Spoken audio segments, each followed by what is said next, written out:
বেগম খালেদা জিয়া, এবং তিনি আমাকে বললেন, তোমাকে একটি বড় গুরু দায়িত্ব প্রদান করছি। রাষ্ট্রপতির পদত্যাগপত্র গ্রহণ করার দায়িত্ব বিএনপির পক্ষ থেকে দেয়া হলো আমার কাছে। আপনি একজন মানুষকে অন্যায়ভাবে ফাঁসির আদেশ দিলেন, তারপর তার সন্তানকে জল্লাদের দায়িত্ব দিলেন। Let's go back to the memory lane 2002। একজন প্রয়াত রাষ্ট্রপতির আর না করবার অপরাধে বিশ্বাস ভঙ্গের অভিযোগ আনা হলো ডক্টর বদরুদ্দোজা চৌধুরীর বিরুদ্ধে।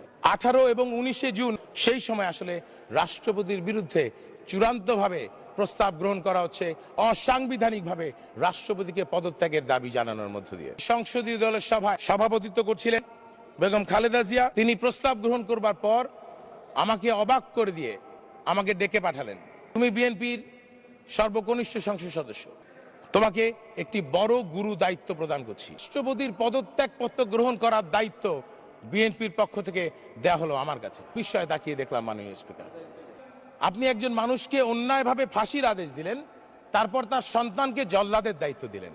This is politics of cruelty, মাননীয় স্পিকার। আমি মনে করি বিএনপি যেই নিষ্ঠুরতার দৃষ্টান্ত স্থাপন করেছে, আগামীতে ইতিহাসের পর্যালোচনার জন্য সংসদের প্রসিডিংসে এই বক্তব্য রেকর্ড থাকুক, সেজন্যই আমি আমার এই বক্তব্য প্রদান করলাম, মাননীয়।